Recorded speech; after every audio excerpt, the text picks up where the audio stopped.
Let me tell you something that nobody in this space wants to admit out loud. You do not need 100K subscribers or followers to get a sponsor. You don't even need 50K. You don't even need 20K. I got my first sponsorship deal when I had way less than that, and I'm gonna tell you exactly how I did it, because I'm really tired of watching small streamers sit around waiting for some magical follower number to unlock the sponsor door like it's an achievement or something. It's not. There's no level cap, there's no unlock condition, it's just you, your content, and whether or not you know where you're going. So let's fix that.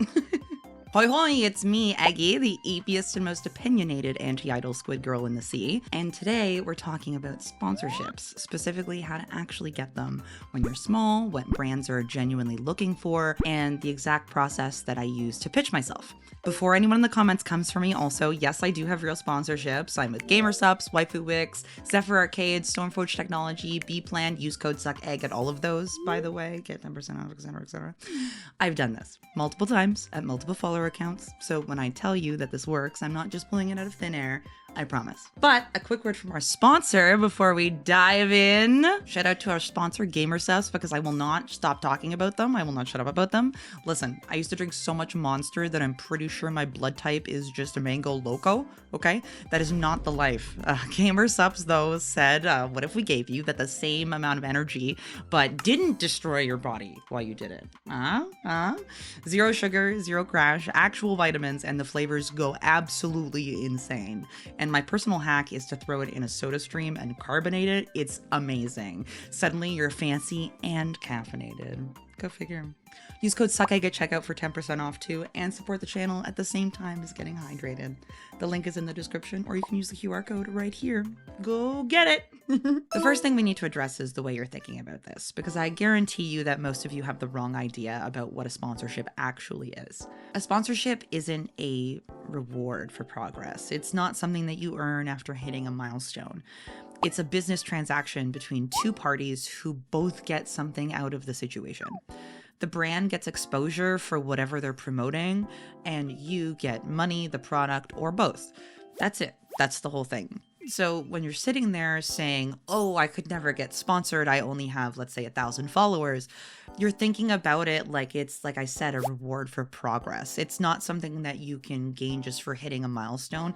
It's a handshake, and you can offer a handshake at any size. Now, does size matter? Yes. To some brands, for some sponsorships, it does. Some companies have minimum follower requirements, and that is reality. But a lot of brands, especially in the gaming, anime, and creator space, because it's such a self-run industry, care much more about engagement and audience fit rather than raw numbers. They realize that small creators have donors and sponsors within their community that are willing to give towards these incentives. An account with 5,000 followers and an 11% engagement rate, let's say, is genuinely more valuable to certain sponsors than an account with over 100,000 followers and no engagement. I know that sounds insane, but it is true, and the proof is in the pudding. But before you pitch to a single brand, you need to do a full audit of your socials, and I mean full.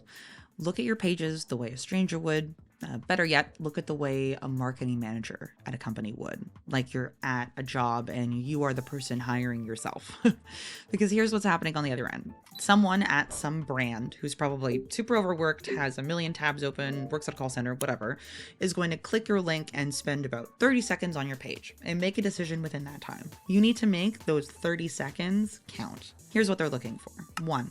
Professionalism. Does your page look like you take this seriously? Is your branding consistent? Does everything match? Your header, your profile picture, your pinned post, do they all feel like they came from the same person with the same identity, motives, etc.? And I'm talking about across platforms too, not just one.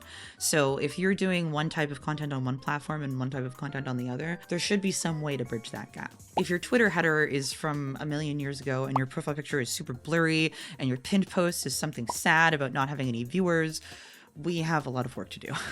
Branding doesn't have to be expensive. Canva is a thing, MS Paint, Clip Studio, free templates are a thing, but it has to be cohesive at least. Pick your colors, pick your vibe, make it look intentional. 2, content quality. Not necessarily quantity. They're not counting how many posts per se, but they are counting how consistent they are, and they are reading them. Is your content something that a brand would want their name next to? Do you take this seriously and actually post content on a consistent basis so you have an audience for them to even promote to? Are you funny, educational, entertaining, or is it mostly vague tweeting and retweets? And 3, the drama check. I'm going to be real with you and hold your hand because nobody else will. Sponsors are companies. We live in a society TM, okay? They have PR teams, they have brand guidelines, and they are going to act as if they are a corporate entity. When they partner with you, they are trusting their reputation to you. So if your main branded Twitter is full of public callouts, heavy personal venting, super politically charged stuff, or anything that could end up in some sort of drama video, that is a huge red flag to companies. Not because your feelings aren't valid. They are, but there's a time and a place, and your professional page isn't it. Make an alt account, a private account. Make a private Discord vent channel with your friends. Keep your main page as clean as you can for those sponsorship opportunities, because they will look. 4, your links. Do you have a card or a link tree? Is your email visible? Is it a professional email and not something random that doesn't make sense, like XX cheesecake 4294XX? Like, brands will reach out via email, and if they can't find it, they will move on to the next person. It takes 2 minutes to set up a business email and just put it in your bio. Just do it. And 5, your media kit. This is the big one, and we're going to talk about it more in a second, but do you have one? If the answer is no, then that's your homework after this video. Okie dokie, it's time to build your media kit. Your media kit is basically your resume, but for sponsorships. It's a 1-page document, or like a page on your card, which is what I do, that gives a brand everything they need to know about you at a glance. So this is what normally goes in it. First, you want an about me section, 2 to 3 sentences, who you are, what you make, what your vibe is. Keep it punchy. This is your elevator pitch. Think of it that way. Mine is something like, I'm Eggie, a Canadian VTuber and content creator focused on gaming, commentary, and helping other creators grow. I make comedic but honest content across YouTube and Twitch with an engaged community of 18 to 35-year-olds. That's it. Short, clear, tells them exactly who I am and who watches me. Next, you're going to want your stats. List your follower counts across platforms, your average viewership, your total views, your engagement rate, and you should know these things. Go find and calculate them, and if you don't know where to find them, just Google it, okay? And be honest. Don't inflate your numbers. Rounding here and there to get to an even number is fine, but brands will check. And if you lie, that's the end of a relationship and potentially your reputation as well. You also want to put your content breakdown. So what you actually make. Gaming, commentary, educational content, IRL, list it out. This helps them figure it out if you are a good fit for whatever they're selling. Past partnerships are also important to list too, so if you have them, list them. If you don't, that's fine. Just leave this section out for now. You'll fill it in someday. And your contact info. You just want to put your email mainly. That's it. Just make it nice and easy for them. You can make these media kits in Canva, Notion, or just put them on your card, whatever works for you. The format matters less than the content, just make sure it matches your branding visually. So now your page is clean, your media kit exists, and you have a professional email. Where the f do we go from here? Option 1, Twitter. This is genuinely the best place to start. Following brands in your niche is a great way to engage with their content authentically, making comments and liking, bookmarking, etc. A lot of smaller brands are actively looking for creators to partner with, and they're watching who's engaging with their content and who's answering their calls to action on the posts that they're making, because they do often put looking for creator posts out. Option 2 is affiliate portals. A lot of companies have their own affiliate or partner programs that you can just apply to. GamerSubs has one. A lot of game peripheral companies have them as well. A lot of VTuber adjacent brands have them. Just Google brand name blah affiliate program and see what comes up. I'm sure you'll find something. Or you could also do a creator program or a partner program, etc. Basically any variation of those. Option 3, game publishers. If you play games and you're a VTuber, so I'm assuming you do, publishers like Bandai Namco, Capcom, and others have creator programs. You can get game keys, early access, and sometimes paid partnerships just by being in the little ecosystem that they've created. Option 4, platforms like Lurkit. Lurkit connects creators with game developers who want coverage. There's a few of these platforms. Xsolar, I think, is another one. You basically apply for a game key, make content for the game, and sometimes there's a paid component.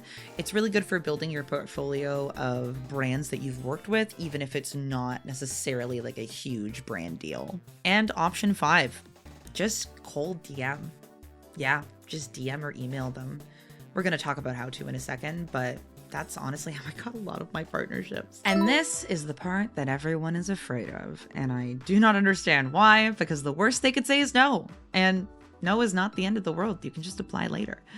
I applied to Gamersubs for like 3 years before I got in. 3 years. And now they're my main sponsor and it's amazing. They're my favorite. I love them. No just might mean not yet in some situations. Here's how I structure my pitch email. Paragraph 1. You want an introduction. Who you are, where you're from, what you make. Keep it to 3 sentences max. They don't need your whole life story in the first paragraph, just the TLDR. Hi, my name is Eggie, and I'm a Canadian VTuber and content creator focused on gaming, commentary on Twitch and YouTube. I create comedic but educational content for an audience of 18 to 35-year-olds who are passionate about gaming, anime, and content creation. Done. Paragraph 2. Why them specifically? This is the part that most people skip, but this is the most important part. People love talking about themselves, and so do companies. Do not send some generic copy-paste pitch, okay? Brands can tell. Instead, tell them why their product or service makes sense for your audience. If you're pitching an energy drink company, for example, talk about your streaming schedule and how your audience is always asking about what you drink on stream and how you need energy drinks to survive. If you're pitching a PC company, talk about the games you play and how tech savvy your community is and how much they would love a PC of you. Personal experience with the product is gold in this section. If you actually use it, say so. Tell them a specific story about something that you enjoyed about it or something that you like about it. It shows that you're not just chasing a check, you actually believe in their message and what they're trying to make happen. Paragraph 3, your stats summary. You want to put the highlights from your media kit here. Don't paste the whole thing, just summarize the most impressive numbers. Total views across all platforms, engagement rate, average viewership counts, follower counts across platforms, etc. Paragraph 4. This is the ask. What are you actually proposing? A stream integration, a video, social media post, ongoing partnerships of some sort. Be specific. Vague asks get vague responses or no response at all. And then you want to attach your media kit or link your card if it's attached to there. Make it very easy for them to find everything. The subject line is important too. Don't just write partnership inquiry. Write something like partnership proposal and then put your name and maybe X their brand name, but your name is very important there. Professional, clear, and tells them exactly what it is and who it's from. And finally, the thing that nobody talks about for some reason, you should be vetting sponsors just as hard as they vet you. And I know that sounds wild when you feel like you're just a little guy and you're just excited that somebody gives a shit about your content, but listen to me. A bad sponsorship deal can genuinely damage your reputation with your audience, and your audience is the most valuable thing you have. Before you say yes to anyone, ask yourself, do I actually believe in this product? If you wouldn't use it yourself, your audience will feel the same way. And if something goes wrong with the company, late shipments, bad customer service, controversy, etc., your name is going to be attached to that. Make sure you've researched the company. Google them, look for complaints, look for how they've treated other creators, and ask around in your circles. You can never be too careful nowadays. Make sure the contract makes sense as well. Make sure to read it, and I mean all of it, the fine print included.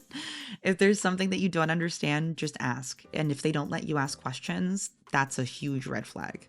Make sure the compensation is also fair. Know your worth. Product-only deals can be fine when you're just starting out, but when you grow, you should be moving towards paid partnerships only. Don't undersell yourself forever. You do have value. If something feels off, make sure you trust that feeling. There will always be another sponsor and always be another open door, but you might not have another chance with your audience. So don't f it up.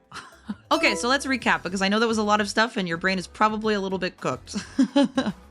Number 1, sponsorships are a business transaction, not a reward for progress. You can get them at any size. 2, audit your socials before you pitch to anyone. Clean page, consistent branding, and professional email. No drama.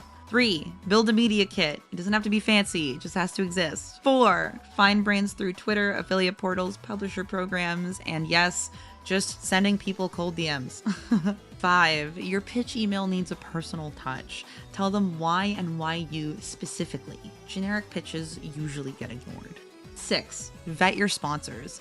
Your audience trusts you. Don't burn that trust for a free product. And the most important thing I can tell you is just send the damn email. Apply to the program. The worst that they can say is no, and no might just mean not yet. I believe in you. Now go make that bag girly pop.